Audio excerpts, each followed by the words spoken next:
Alright, yeah, and welcome back to some more Magic Duels with the final episode with our green-white Bloodbriar deck. As always, next week is a subscriber deck series, so if you do want your deck to be featured next week, then be sure to send me either in the comments section below, via email, or on Twitter. Whichever is fine with you is fine with me. Alright, let's get into the game, shall we? Let's go. Alright, we are in, and on the play. Let's redraw. Oh no, don't do this to me. This is horrible. This is horrible. Alright, we're going with the forest. Our opponent is rank 31 called Scum. That is actually, if I am correct, and he will acknowledge, that's the person who made us our Jund Reanimator deck last week actually, so small world. See if he's still playing it. Evolving Wilds. Very well could be. Alright, land drop, please. Ugh, Bloodbriar. Alright. Okay. If we don't hit a land, we're going to be screwed. Green for our opponent. Yeah, this might be his Reanimator deck, actually. We know what we're doing with it, but unfortunately for us, not only are we screwed on lands, but he knows what we're doing as well, I would imagine. So my combo is not safe. Alright. And passes. Oh, is he as screwed on lands as we are? Oh my god. No, he can't possibly be. Oh, this is a great matchup. Oh, man. And passes, yep. We're both mana screwed. He's going to hand size though. It's going to benefit him more than it does us. Especially if we keep not drawing lands. We don't have any Reanimate. We're just going to have to throw Gisela in there. It's the only card that is acceptable in our graveyard, really. Thanks to Bruna being able to bring her back. Land, please. Please land. And discards another Guy's Revenge. We get another wild size. This is the greatest matchup ever. We're sticking with it, damn it. Sticking with it. Okay. Against Reanimator. The deck doesn't run flyers, I don't think. Everything's on colour. So I don't know if we need wild size.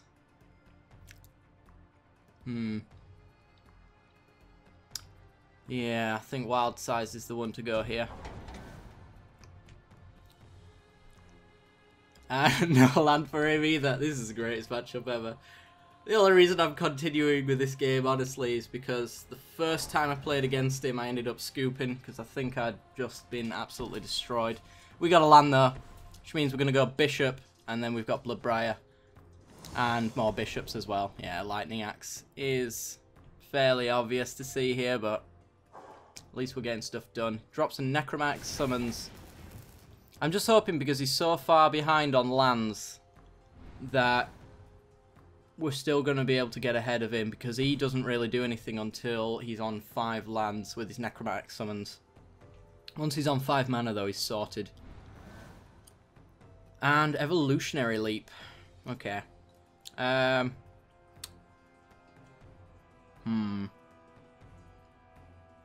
Bygone Bishop again, I guess. Just hope he doesn't have more removal for us. Probably does. Nope. Okay. Bygone Bishop sticks, which means we're going to go Evolutionary Leap on the next turn, just in case he does draw into removal, then at least we can get some value out of our Bishop. Oh, land drop. Oh, beautiful. Could even go From Beyond. If we go From Beyond, we can generate a lot of Scion tokens to get towards Bruna and Brisella.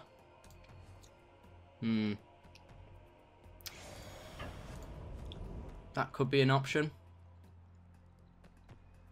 He's got no black mana, so there's no hard casted removal anytime soon. Yeah, I think I'll go From Beyond here. Just start generating loads of Scion tokens. Just hope we hit land drops, really. Pulse of Marassa, so he's going to gain 6 life and gets back a Gaia's Revenge, I think that was. Oh no, it wasn't. What was it? Oh no, I don't know what it was. I think it was a land, actually. He's Evolving Wilds. Yeah. So there's his black mana. He's pretty close to getting a Gaia's Revenge going. But we're pretty close to our Bruna, which is pretty good. I think I'm just going to have to go Bloodbriar here. Get a clue token. If we hit a land drop next turn, we get Bracella. And that might just do it. Do we want to play Evolutionary Leap here? No, we don't, because I don't want to use the Scion token. So we got 4, 5. We get 6 off the next Scion, 7 if we hit our land drop, and then there's Bracella. Bracella can easily block a Gaia's Revenge. Easily. Bit of Revelation, so look at the top 4 cards of your library, put 2 into your hand and 2 into your graveyard, and lose 2 life.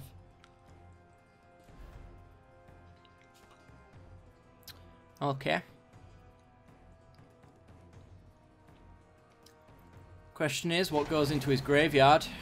A Nissa's Revelation and a Mountain. Okay.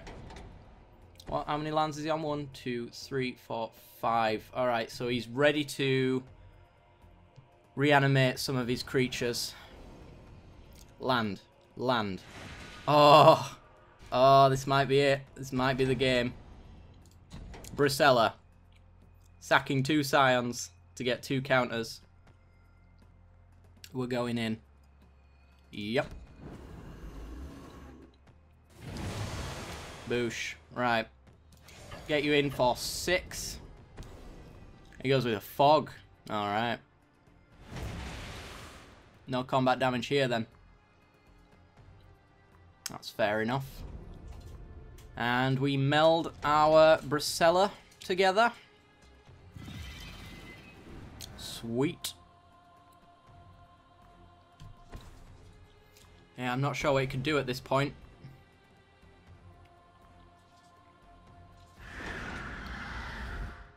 Oh, it's a 10-7. Oh no. We need Pump. Forgot about that. Well, we can block with Scion tokens, so we're not too far behind.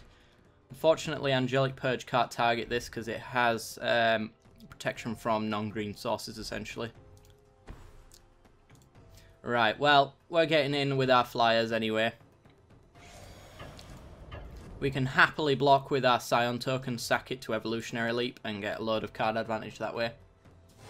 And eventually our Bloodbriar will be bigger than his Gaia's Revenge, and it'll be lovely. So, Evolutionary Leap for us. And pass the turn. But we've just got him dead in the air now, so he has to gain life. He does have lots of...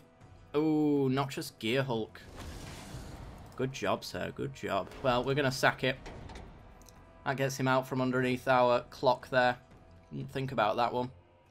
We get a Filigree Familiar. We have Angelic Purges to get rid of his Gear Hulk as well.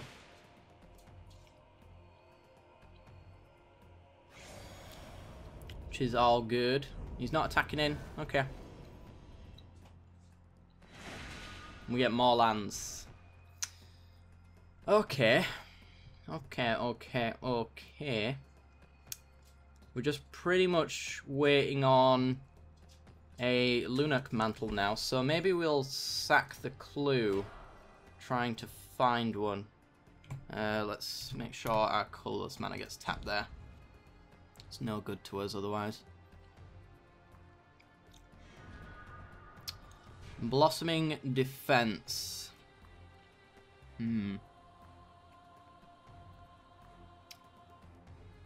We could make him sack his Gaia's Revenge, because I just noticed there isn't the word target on here.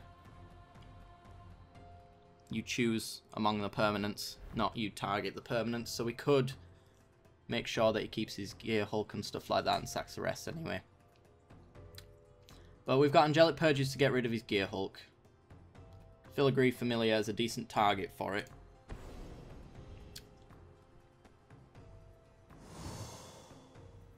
And he's dead pretty soon just to the Bygone Bishop alone. So I think we'll get rid of his Gear Hulk here, just to make sure he has no clock on us at all.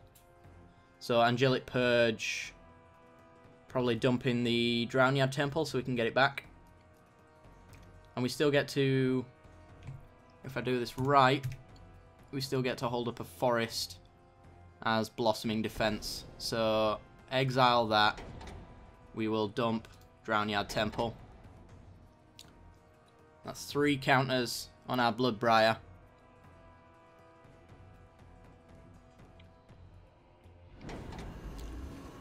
And we could swing in with Bloodbriar and Blossoming Defense as a combat trick, but then it leaves him open to removal, so I don't really want to do it. Not right now, anyway. So we'll just get in for 2. Because once we've sacked this clue, or sacked something to Evolutionary Leap, like the Familiar, after we block and sack, probably. If I feel confident enough to do that, anyway. Because that also drops my, my defense. Nissa's Renewal gets him 3 lands and 7 life. He's holding on. Give him that. So yeah, now we're happy to block and sack with the Evolutionary Leap here because he's completely tapped out. So if he does want to do that, which I doubt he does, then we're happy to. Yeah. Alright. We are going to sack our Familiar, draw a card, and then get the next creature. That allows us to attack him with Bloodbriar officially. And we get another Bloodbriar. Alright. And an Evolving Wilds to thin out our deck. Which is pretty sweet. Okay. So, we're attacking him for 12. He's going to block and lose his Gaia's Revenge. Probably reanimates it straight back again. Because, let's be fair, it's Reanimator. So, I think we want to place a Bloodbriar. Because we've got Evolving Wilds to get us loads of sack triggers as well. Instant speed. So let's just get in with our Bloodbriars here.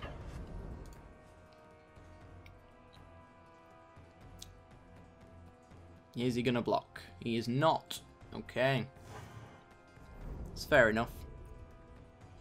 Didn't expect him to, honestly, but he's dead in 2 turns if he doesn't have life gain, but he's still got Pulsar Marassa and another Nissa's Renewal in there. Most likely. He's got rid of the one of Nissa's Revelation that I do remember being in there. So, yeah, we just hold back here. Crack an Evolving Wilds on his end step to get another counter on our cards. Block and sack with a Scion so he can't get any damage through. There's a Necromantic Summons. It's probably another Gaia's Revenge. It is indeed.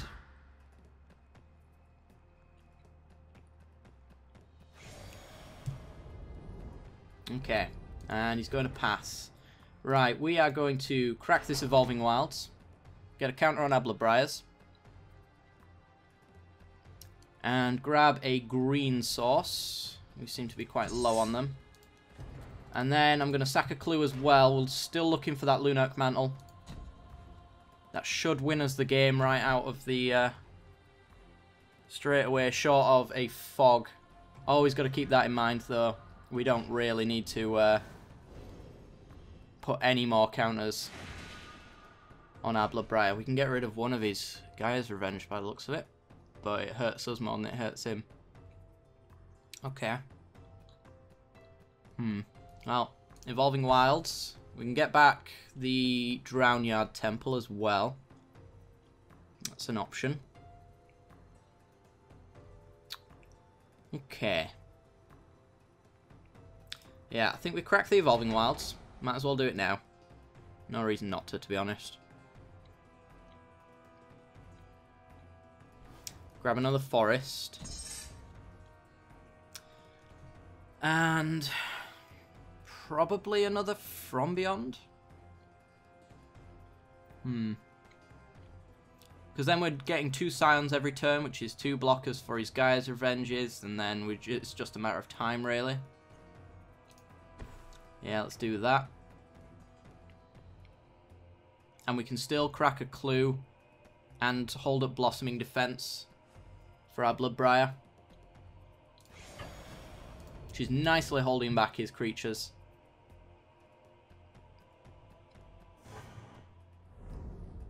Okay, pass the turn.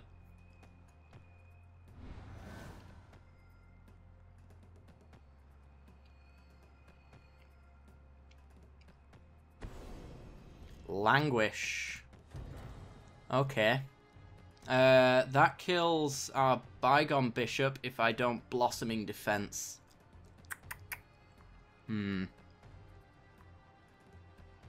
Is that an admission of defeat, though, if I successfully keep the bishop safe?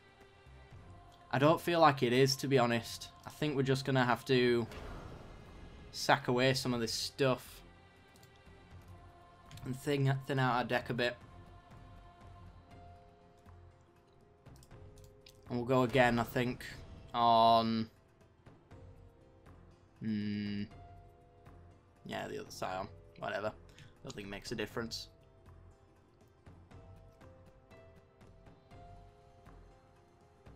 We get another Bloodbriar. Oh, we'd have drawn a Lunate Mantle. That would have been the game, probably. Short of a Fog. And there's a Selfless Spirit. So our Bloodbriar is still bigger than his guy's Revenges. So there's no attacks coming in here. 2 Scions. Shields are back up. And we have another Bloodbriar. Okay. We could... Have we used all of our Bygone Bishops? We have. Okay, so there's no more card advantage to be had that way. We could Evolutionary Leap into a Filigree Familiar, sack it, and get a card draw off of that. We know 1 Lunate Mantle's at the bottom of the deck now, which is annoying, but it's just going to have to be Selfless Spirit here, which is the 2 damage we need over the top if he doesn't have life gain. And then I guess we just go all in on Bloodbriars again. Probably just 1 here, actually. So we can hold up Blossoming Defense and 2 Evolutionary Leap triggers to keep thinning out a deck and increasing the odds that we get our Lunate Mantle. Let's pass the turn here.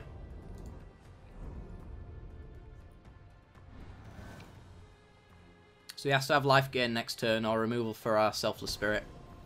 Radiant Flames is removal for our Selfless Spirit. Okay, so we sack the Selfless Spirit in response. Everything gets indestructible. We get counters on our Bloodbriars. He lives another turn.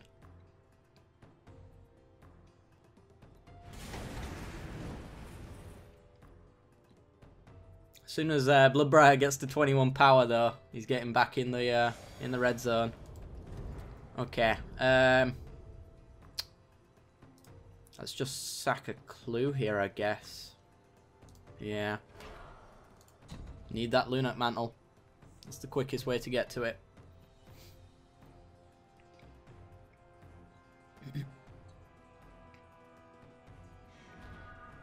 And Evolving Wilds. Okay.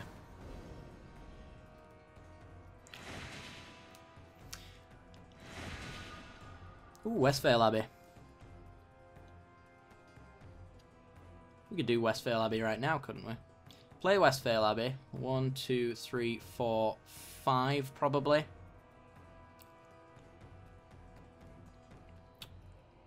Yeah, we do lose a Bloodbriar if we want to do it this turn. But we've already got 2 and they're pretty massive, so... And in fact, this Bloodbriar will be well in range to attack in as well as the Ormondal. So I think that's actually what we're going to do. Yeah, sack 5 creatures. 1, 2, 3, 4, 5. 5 counters on each of our Bloodbriars. Which is a shame we don't have the other one, because that's a lot of value. He does have his Hissing Quagmire as well. Can't forget about that. So in fact, until that turns into a creature,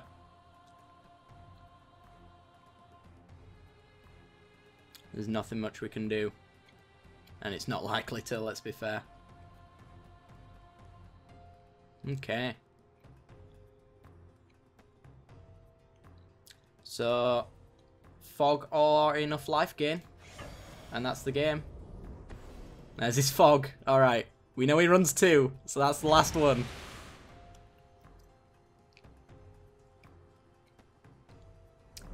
That's the last bit of damage prevention that he's got.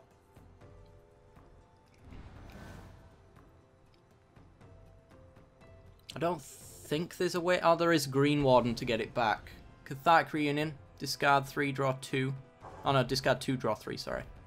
Drops a Pulsar Marasser. Okay. Another Cathartic Reunion.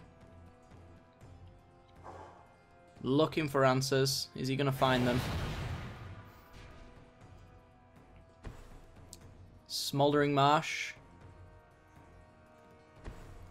And there's your Green Warden. And the mana in order to use it.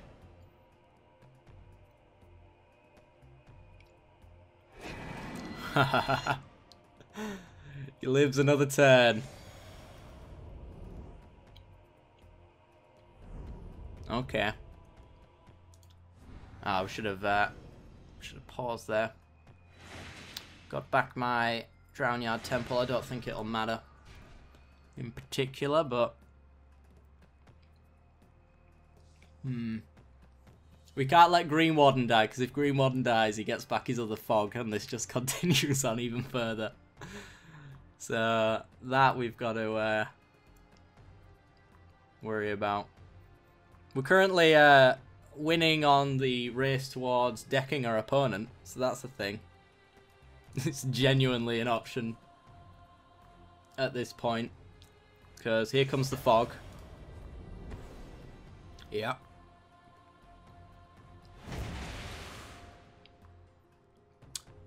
That's his last fog. Almost certain of it. Unless he finds a way to kill his Green Warden, because we're not going to do it for him.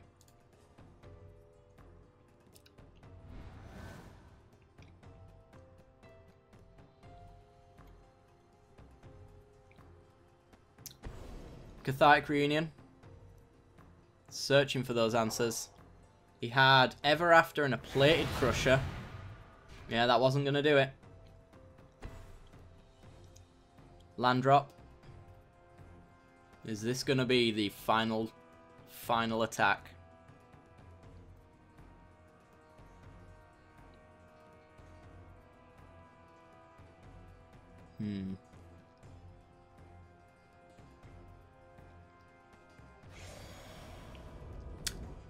It occurred to me, actually. Ulamog's actually an option. And I'm imagining that's actually what he's hunting for. So we've got to be really careful about that. Although we can remove it straight away with Angelic Purge and several Tragic Arrogances, it's still going to slow us down quite significantly. Alright, well, it's going for the attack. Is that game, opponent? Oh, yes! Ah, oh, fantastic. Good game, sir. Good game. Started off with a pretty horrendous mana screw, and if it wasn't for both of us being screwed, it wouldn't have been as close as it was. But yeah, I think our opponent was just on the back foot a lot of the time there, because we ended up getting our lands before he did. So we just got luckier, really, I think. But yeah, GG opponent. Finally, glad to have a good game with you. All right, on to the next match. Okay, we're in, and on the play we have 3 lands and a Tireless Tracker. Ooh, this one actually, this seems pretty good. Alright, we'll go Forest and pass the turn. Our opponent is rank 34 called Rubar, with slightly more cards than he should realistically have, but you never know. That's usually an indicator I'm going to lose. It's good tutelage defense.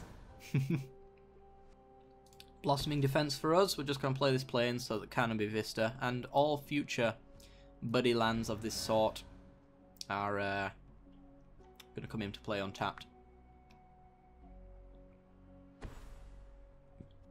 So is this Prowess, or is it tutelage? Zada's Commando. Deals 1 damage to target opponent. Blue-red allies? No. This What is this deck? You're confusing me, opponent. Right. If he's playing red, he's got removal, let's be fair. So, if we want any kind of value out of this Tireless Tracker, we can't cast him this turn. We're not planning on blocking this Commando either, so no reason to play it out into a tapped out board. There's Gaia Reach Bandit. What an odd selection of cards. Should also be noted that if we do it this way as well, we can hold up Blossoming Defense with the green mana that we play straight after the tracker. So not only can we protect our tracker, but we can also block one of his creatures as well. And a Pulse of Marassa to get it back if all goes poorly. So Tireless Tracker into Forest and get ourselves a clue. And pass the turn.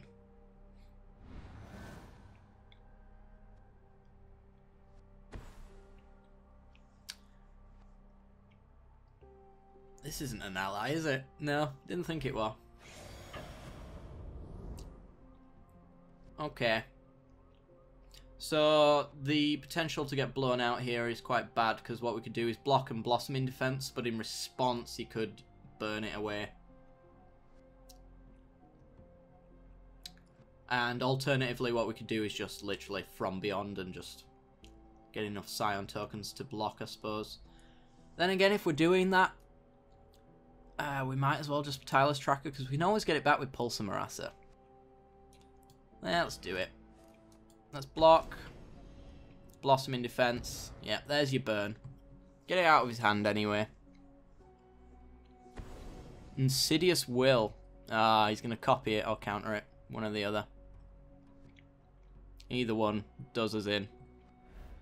Choose new targets. Yeah, he's going to attach it to his instead.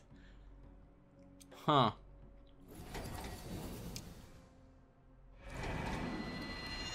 Huh? Did our opponent just encounter a bug there? Choose new targets for target spell. He targets Blossom in defense. Chooses the target to be his Gaia Reach Bandit instead. I think there's a bug in that card. It's the only explanation I have for why that didn't work out.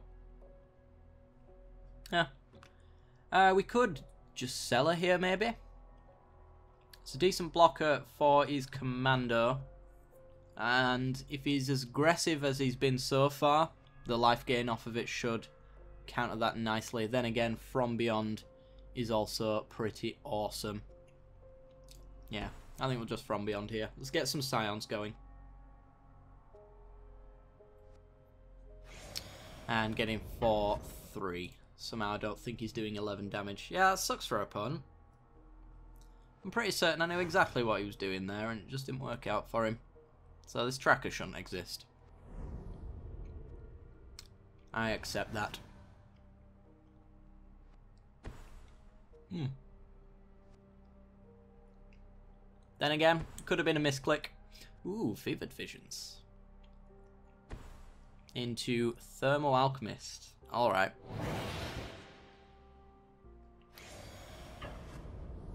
This damage now starts to pose a problem for us, because we need to get quite low on our hand in order to benefit from this in any way. And those Thermal Alchemist triggers will rack up eventually, so we need to find some answers for that soon. Fortunately, the Scions from Beyond is just going to make everything affordable for us.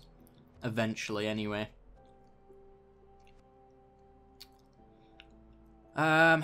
Which is why I'm kind of thinking just Seller is the way to go here. Because that life gain's just going to counter Fevered Visions and Thermal Alchemist to a certain degree. And even if they burn it out, then we've got a target for Pulse of Marassa to gain some more life. So I think that's what we're going to go and do. So let's get in with Tireless Tracker first. See if he blocks. very unlikely. Yeah. Figured as much. We could also sack a clue and bygone bishop, but then we're no closer to emptying out our hand. So I think Gisela is the optimum card here. And we draw Filigree Familiar, lose 2 life. Should also be noted, every Familiar is essentially negating that 2 damage, because playing it gets us 2 life as well, and it dying draws us more cards. So it's essentially, it's a Fevered Visions in 1 card. 1 trigger.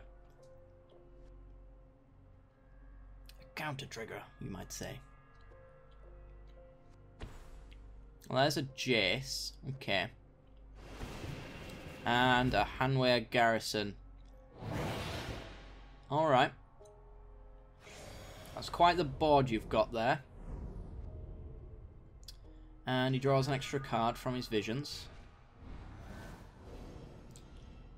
Puts us in a strange predicament, because I really want to hold back blockers for this guy, which Tireless Tracker is probably the card to do that kind of thing with.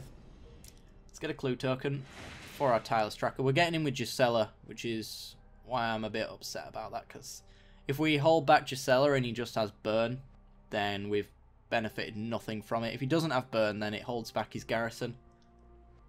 But essentially what we want to do is make sure Tireless Tracker is ready to take down the Garrison, and if it's not, then at least we can benefit with a Pulse of Marassa or something like that.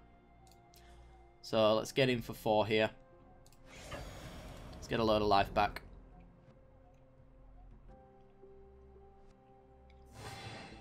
And I think what we'll do is bygone Bishop, so that all of our future familiars and all of our creatures get us clue tokens as well. We won't be using them too much with the Fevered Visions, but there's always the chance. And we can sack a clue on our end step if we want to as well, to get this guy out of range of the Garrison's power. Okay, he's pinging us for 1 with his Thermal Alchemist. Down to 10. Our Scion tokens can block his human creature tokens as well quite nicely. For now. So he loots with Jace. Down to 3 cards in his graveyard. He needs 5, I believe. Yes, he does. And a Storm Chaser Mage. This is a very odd group of cards. But that one's quite good against our Gisela, unfortunately. Because he only needs 1 prowess trigger to... Well, actually, he needs a pump spell to get Storm Chaser Mage out of Gisela's range. And if he can cast enough spells, he can kill our Gisela.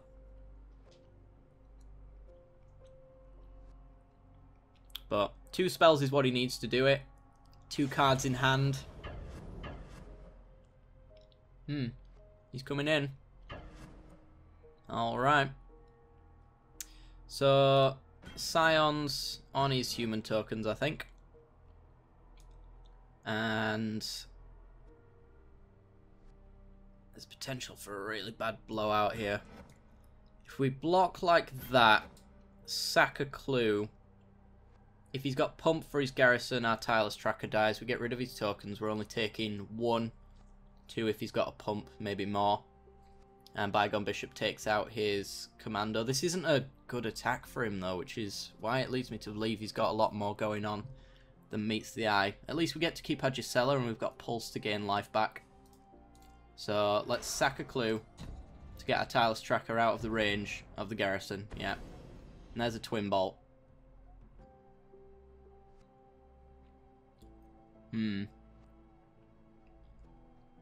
Which is just enough damage to kill our Tracker and our Bygone Bishop. Very clever. Oh, actually, not quite. Set the other clue. Caught that one quite quickly. Alright, we only lose our Bishop.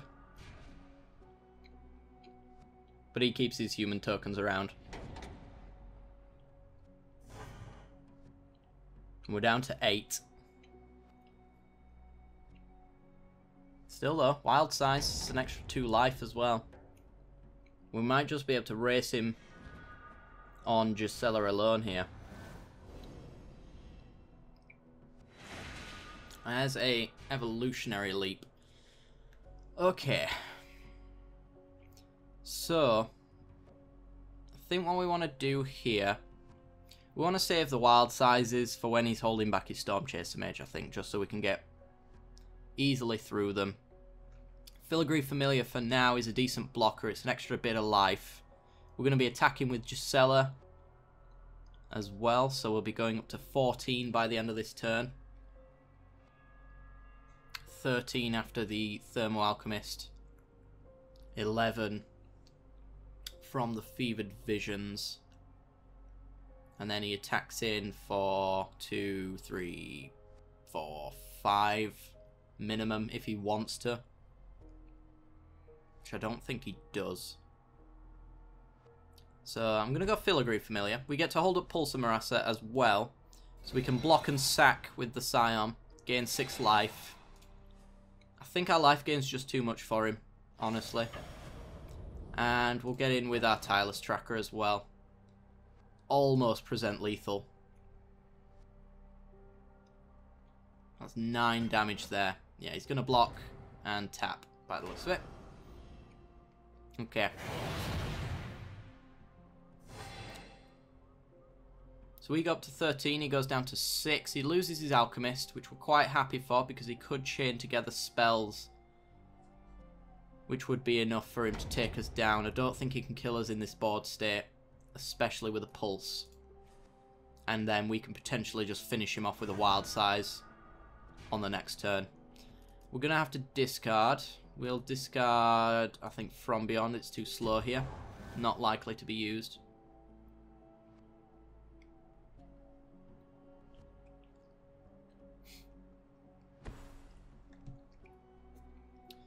Sulphur Falls. He gets to tap his Jace, which means it's going to flip into Planeswalker mode. And he probably +1s on our Gisela, I would guess. This is actually going to take it down to a 2/3 first striker, which means we are going to have to use a Wild Size to get past the Storm Chaser Mage.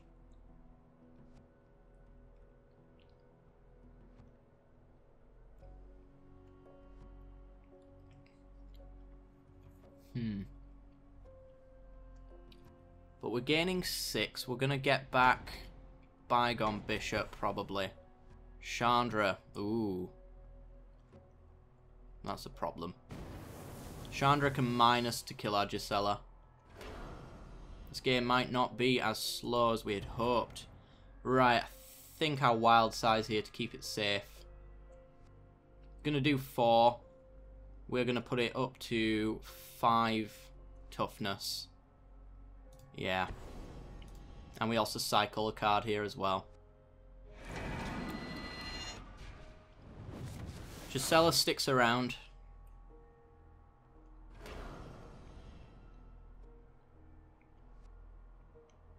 He's minusing for Twin Bolt.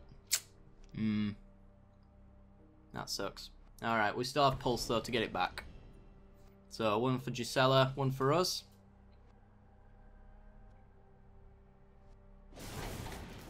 Okay.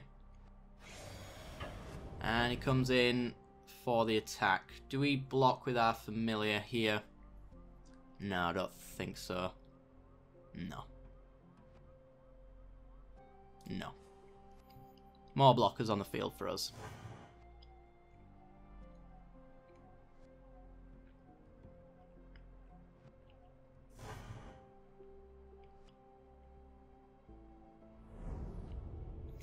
If he only single blocks our Tireless Tracker, I think we can win here. We get a Scion token. And a Tamiyo's Journal. It's a bit slow. In fact, it's incredibly slow. In this particular instance, we do get a clue though. So essentially what happens is if we attack him with both of them, he single blocks the Tireless Tracker. We Wild Size up to 7. 1 to the creature that blocks, 6 to him. That'd be the game. Alternatively, He double blocks the tireless tracker. We deal 2 to him. He goes down to 4. We just gain a metric ton of life to continue the game on just that little bit further. Yeah, so we're going to attack him with both here. At him. See if he makes the right move. I'm kind of betting that he doesn't. There's a single block. There's a single block. Yep. Alright. Wild size on the tireless tracker. Gives it trample. Sack a clue so we can go a little bit further. That's trampling over for him. It's going to be game. Boof to -1. That was close. I think we could have gone on for a fair few more turns though with his pulse and the filigree familiar though, so... Well, no, that was a good game. Alright guys, that's going to do it for this deck series. So as I mentioned in the beginning of the episode, if you do want a deck to be featured in the future, next week more specifically, then be sure to send me either in the comment section below, via email or on Twitter. Whichever one's fine with you is fine with me. Be sure to like the video if you did enjoy the content. It helps me out a great deal, lets me know you're enjoying this series, and subscribe for some more Magic Duels content and other stuff which you'll find on the end card if you haven't already. If you have subbed and you haven't already, then be sure to hit the little bell icon next to the subscription button. It'll notify you as to when I release new videos. Alright guys, I hope you enjoy the videos, and I'll see you next time. Bye bye.